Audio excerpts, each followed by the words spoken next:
ससुर जी ने अपने बेटे के लिए खुद ही मुझे पसंद किया था और मेरी शादी हो गई। ससुर जी ने मेरे शोहर को दुबई बेच दिया। अब घर में हम दो लोग ही रहते थे, मेरे ससुर जी और मैं, क्योंकि मेरी सास तो शादी से पहले ही दुनिया से चली गई थी। एक रात में सोई हुई थी कि मुझे महसूस हुआ कि मेरी कमर पर कोई हाथ फिर रहा है। जैसे ही आंख खोलकर देखा तो मेरे ससुर जी। मैं माँ बाप की इकलौती औलाद हूँ, इसलिए अपने वालिदैन की बहुत लाडली हूँ, खासकर अपने अब्बू की।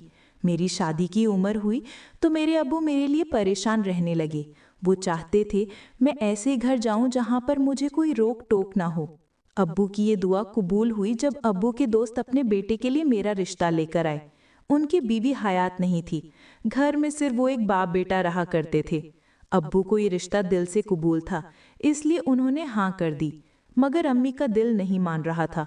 उन्हें लग रहा था कि सिर्फ मर्दों के घर में कुब्या देना खतरे से हाली नहीं। ये डर टाबर करने का नहीं है, मगर अब्बा ने उन्हें डांट कर खामोश करवा दिया और कहा, तो उल्टा मत सोचा कर, मेरा दोस्त बहुत अच्छा और शरीफ है, इसलिए वहीं शादी होगी। अब्बू के सामने अम्मी की कम ही चलती थी, इसलिए वो खामोश हो गई और 3 दिन बाद ही मेरी शादी तय हो गई। जिस दिन मेरी रुखसती थी उस दिन मेरी अम्मी मुझे कहने लगी, नूर, तुम जवान और खूबसूरत लड़की हो और तुम्हारा ससुर भी जवान और बेवा है। उसके सामने ज्यादा करीब मत रहना और हमेशा उसके सामने पर्दे में रहना। तुम उसके लिए नामहराम हो, समझी? अम्मी क्या समझाना चाह रही थी मैं समझ रही थी। अम्मी, मुझे डराओ मत और आप परेशान मत हो, मैं ख्याल रखूंगी। मैं रुखसत होकर अपने ससुराल चली आई। मेरा शौहर मुझे कमरे तक लाया और कहा, तुम आराम करो, मैं जरा अपने दोस्तों को उनके घर बेच कर आता हूँ। अदनान ने कहा और मैं कमरे से बाहर निकल गई। मुझे भूख लग रही थी। 5 मिनट बाद मुझे किसी के कदमों की आहट सुनी दी। मुझे लगा मेरा शौहर है। जब कोई मेरे पास बैठा और मेरा हाथ पड़ा तो मैंने गर्दन उठाकर ऊपर देखा तो सामने मेरे शौहर की जगह मेरे ससुर थे। मैं घबराई और फौरन अपना हाथ उनके हाथ से छुड़ा लिया। ये क्या कर रहे हैं ससुर जी आप? इस वक्त कमरे में क्यों आए हैं? मैंने शक लहजे में पूछा। मैं डरने वाली लड़कियों में से नहीं थी।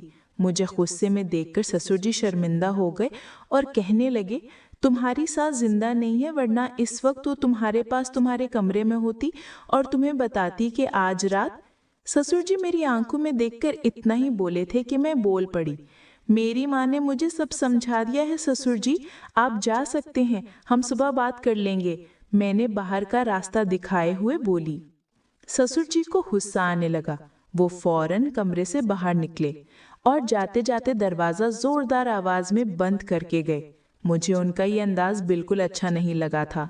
अगली सुबह हम नाश्ता कर रहे थे जब ससुर जी मेरे सर पर हाथ फेरने लगे और बोले, बहुत प्यारी बच्ची है ये, मुझे बिल्कुल अपनी बेटियों की तरह प्यारी है।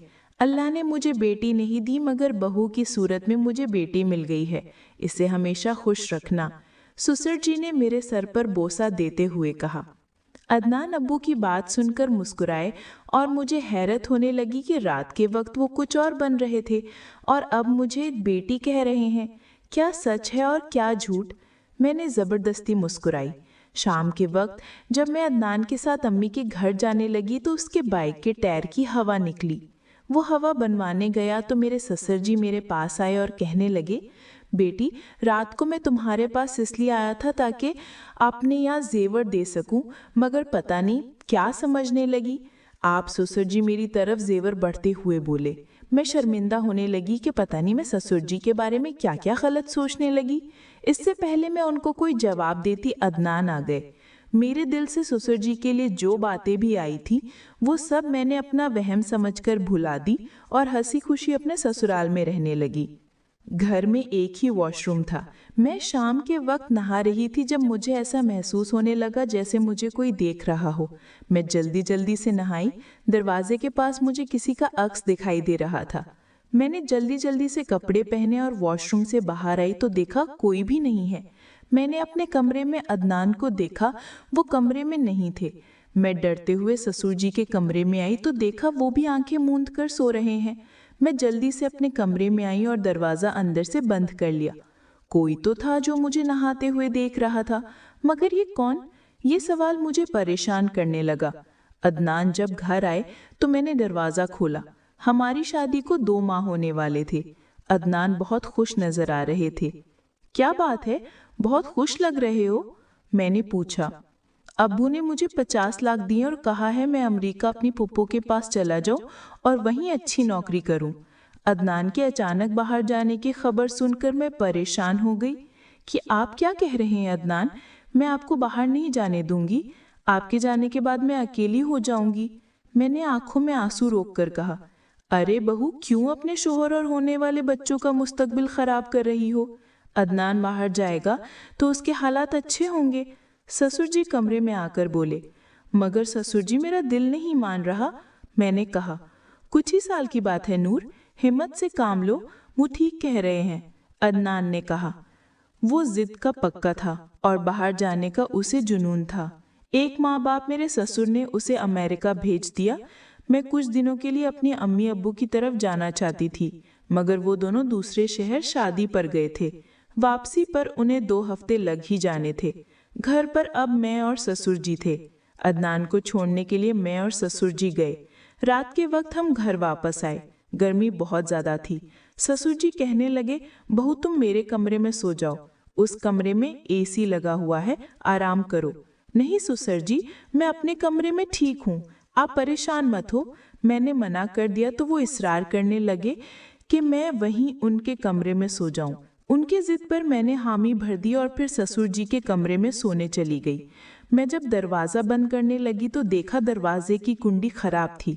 मुझे हैरत होने लगी कि कल तक तो ठीक थी, आज कैसे खराब हुई। मैं अपने कमरे में आई ताकि वहां सो सकूं, मगर ससुर जी दरवाज़ा बंद करके पहले ही लेट गए थे। मैं वापस कमरे में आई और सोने की कोशिश करने लगी। मुझे अदनान की याद आ रही थी। मेरी आंख लग ही यही थी कि मुझे अपनी कमर पर किसी का हाथ महसूस हुआ। मैंने पहले इसे अपना वहम समझा और नज़रअंदाज कर दिया, मगर जब हाथ मेरे सीने तक आया तो मैं समझ गई कि मेरा वहम नहीं बल्कि हकीकत है। मैंने अपनी आंखें खोली तो मेरे मुकाबले में अपने ही ससुर को देखकर चौंक पड़ी। ससुर जी, ये क्या कर रहे हैं आप? मैं फौरन बेड से नीचे उतरी। तुम्हें प्यार कर रहा हूँ बहू, ताकि तुम्हें मेरे बेटे की कमी महसूस ना हो। क्या कुछ नहीं किया मैंने तुम्हें हासिल करने के लिए? तुम्हारी अपने बेटे से शादी करवाई, उसके बाद उसे अमेरिका भेज दिया ताकि मैं तुम्हारी करीब आ सकूं। मेरे करीब आकर बोले। वो अपनी बातों में शक्ल से मुझे शैतान लग रहे थे।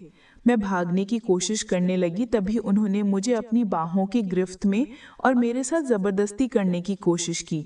मेरे कपड़े तक फाड़ दिए। मैं रोने चिल्लाने लगी, मगर उन पर तरस ना आया।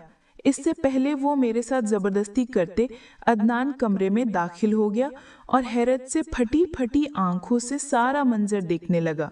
अब्बू, उन्होंने गला फाड़ कर कहा। ससुर जी घबरा गया और फौरन मुझे दूर हुए। मैं फूट फूट कर रो पड़ी। आप नहीं शैतान हो अदनान, रोते हुए कहा। ससुर जी अपना दिल पकड़े वहीं जमीन पर गिर पड़े। अदनान उन्हें हस्पताल ले गया तो मालूम हुआ उनका दिल फट गया है, इसी वजह से उनकी मौत हुई है। फिर अदनान अमेरिका चले गए।